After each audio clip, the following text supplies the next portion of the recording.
கடந்த 4, 5 ஆண்டுகளாகவே நம்ம ரஜினி சாருடைய படங்களுக்கு தொடர்ந்து அனிருத் அவர்கள் மட்டும் தான் இசையமைச்சுட்டு இருக்காரு. படத்துடைய இயக்குனர் மட்டும் தான் மாறுவாங்க. ஆனா இசையமைப்பாளர் பெயர்கள்ல நம்ம அனிருத் அவர்களுடைய பெயர் தான் இடம்பெற்றிருக்கும்.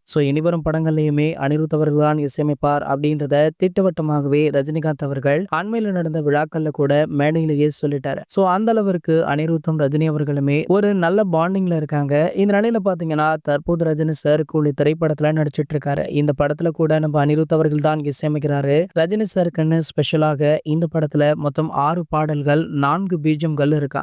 லோகேஷ் படம் அப்படின்னாலே பீஜியம்களை அதிகமாக வச்சிருப்பாரு. அதுவும் அனிருத்துடைய காம்போ அப்படின்னா சொல்லவா வேண்டும். இவங்க 2 பேருமே சேர்ந்து விக்ரம் படத்துல சும்மா பட்டை கிளப்பியிருப்பாங்க. அதே போல கூலி திரைப்படத்திலுமே அதிகப்படியான பீஜியம்கள், நிறைய பாடல்களை வச்சிருக்காங்களாம். இந்த நிலையில பாத்தீங்கன்னா தற்போது கூலி திரைப்படத்துடைய முதல் பாடல் பற்றிய சூப்பரான தகவல் ஒன்று கிடைச்சிருக்கு. அதாவது இந்த முதல் பாடலை நம்ம அனிருத் அவர்களே பாடியிருக்காராம். இந்த பாடல் ரஜினி சாருடைய இன்ட்ரோ பாடலாக இருக்கும் அப்படின்னு சொல்லப்படுது. இந்த பாடலுக்கான அறிவிப்பு அடுத்த வாரம் வெளியாக இருக்காம். பாடல் பாத்தீங்கன்னா அடுத்த வாரம் வெள்ளிக்கிழமையில வெளியாக அதிகப்படியான வாய்ப்புகளுமே இருக்கு. இந்த பாடலுக்காக உங்களை யாரெல்லாம் ரொம்பவே ஆவலுடன் வெயிட் பண்றீங்க அப்படின்றத கீழே உள்ள கமெண்ட் செக்ஷன்ல கமெண்ட் பண்ணிட்டு நம்மளுடைய தலைவர் அப்படின்ற நம்ம சேனலை சப்ஸ்கிரைப் பண்ணிக்கோங்க.